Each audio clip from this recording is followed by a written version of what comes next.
Türkmen häkimetleri daşary ýurtlardaky hökümet tanqyçylaryny ýerlemagy we olaryň ýurt içindäki garandaşlaryna batyş etmegi dowam etdirýärler. Türkmenistanda adam hukuklaryna sinedýän halkara guramalary internetde tanqydy maglumatlary çap edýän aktivistlere garşy täze batyşlar barada habar berdiler. Adam hukuklaryny goraýjy guramalar Türkmen Helsinki fondunyň we Memorial merkeziniň habaryna görä Garaçay Çerkessiýede okan 26 ýaşly Aşgabatly Rozgeldi Çöliýew internetde Türkmenistanyň prezidenti Gurbanguly Berdimuhammedowy tanqytlaýan video ýazgylaryny YouTube sahypasynda çap etmegi sebäpli Türkmenistanyň ilçihanasynyň Şeýle hem Orta Uniwersitetiniň we Federal Howpsuzlyk Gullugynyň batyşyna teze bar bolup durunyň Türkmenistandaky garandaşlary hem batyş astynda galýarlar. Türkmen häkimetleriniň bürokratiýasyna gahary gelen Rozgeldi Çöliýew soňky aýlarda beýleki köp sanly türkmenler ýaly internetde nägileligini açaçan aýtdy. Videolar opozisiýa kanallarynda we Türkmenistan Birleşeligiň web saýtynda çap edildi diýilip maglumatda aýdylýar. Berdimuhammedow video arkaly ýüzlenmek we hukuklarymy talap etmek kararyna geldim. Konsulun raýatlarymyza kömek etmeýänligini aýtdym. Bu may aýynyň ortalarynda diýip Memorial Rozgeldi Çöliýew çetirlýär. Çöliýewiň sözlerine görä ilkinji video çykyşyndan birnäçe gün soň okuw jaýynyň rektorynyň orunbasary umumy ýaşaýyş jaýyna baryp ony söhbetdeşlige çagyrypdyr.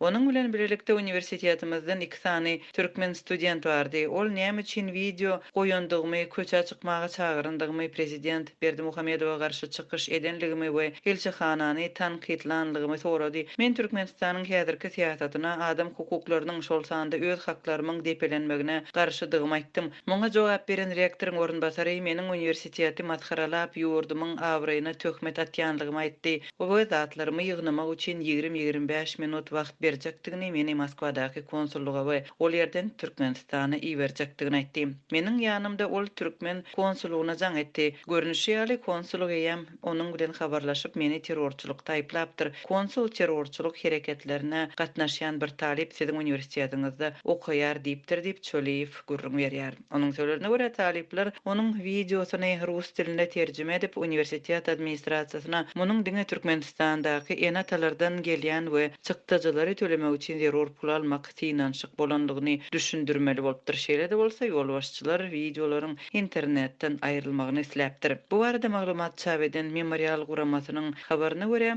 rektor bilen söhbetdeşlikden 3-4 gün soň Çöliýew Magomedov köçesindäki dukanyny çykyp barýarka özüni Federal Howpsuzlyk Gullugynyň işgäri hökmünde tanadan raýat eşekli näwelli bir adam tarapynda saklanyp awtologda bir sagatyň dowamında söhbetdeşlik geçiripdir. Çöliýew ýene de şol soraglar berilipdir. Onuň näme üçin videony goýandygy, näme üçin türkmen hökümetini tanqytlaýanlygy soralypdyr. Söhbetdeş bolan adam hem onuň YouTube'daky videolary aýyrmagyny talap edipdir. Azatlyk radiosy Aliýew adyndaky Garaçay Çerkes Döwlet Uniwersitetiniň ýol başçylary bilen habarlaşmaga synanýar. Çöliýewiň aýtmagyna görä 2020-nji ýylyň may aýynda onuň 4 videosy internetde peýda bolupdyr. 23-nji maýda neşir edilen birinde ol türkmen taliplerini birleşmäge we hereket etmäge çagyrypdyr. Türkmen howpsuzlyk işgärlerini tanqytlapdyr we prezident Berdimuhammedowy internetde türkmenleriň arasynda ýörgünli, kemsedici ad bilen adlandyrypdyr. Çöliýewiň Türkmenistandaky garandaşlaryna hem batyş edildi. Bekrebe owasyndaky harby keselhanada işleýän kakasy Anna Murat Çöliýew oglunyň indi internetde görülemezligi, daşary ýurtlardaky ýörüşlere gatnaşmazlygy hakynda duýduruş berilipdir. Oňa işde kynçylyk döretmek haýwaty atyldy. Ogluny ýurda çagyryp getirmegi talap edildi we Türkmenistana gaýdyp baran soň tutsak ediljekdigi duýduruldy. Adam hukuklaryny goraýjy guramalaryň maglumatyna görä Çöliýew haýbatlara garamazdan protest hereketiniň gatnaşyjylary bilen ara gatnaşyk gurmak üçin 2020-nji ýylyň 18-nji sentýabrynda Türkiýe barypdyr. Awgustda we sentýabryň ahyrynda ol Türkmenistan Birleşeligiň toporunda we YouTube sahypasynda türkmen häkimetlerini tanqytlaýan hem protestlere çagyrýan täze videolary ýerleşdirdi. Onuň internetdäki çykyşlaryndan soň garandaşlaryna täze batyşlar başlandy.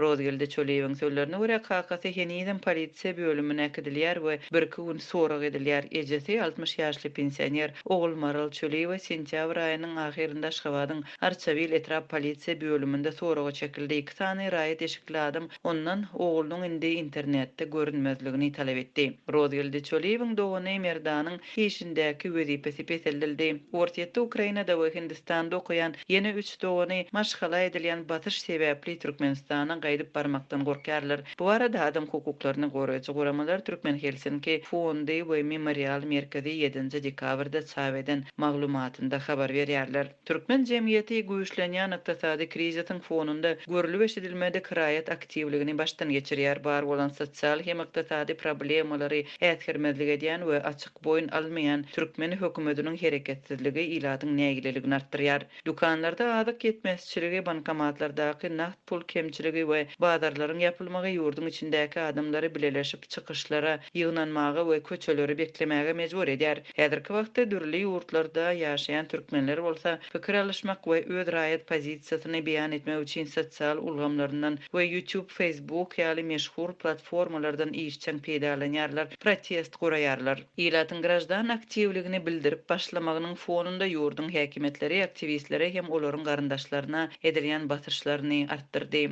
6 aýyň içinde onlarça türkmen raýaty we olaryň garyndaşlary tutsak edildi, soragy çekildi, gorkutuldy we beýleki basyrşlara sedebar boldy. Türkmenistanyň häkimetleri şol sanda daşary ýurtlardaky diplomatik wekilhanalarynyň resmileri öz raýatlarynyň problemalary barada kommentariýa bermekden boyun gaçyrýarlar.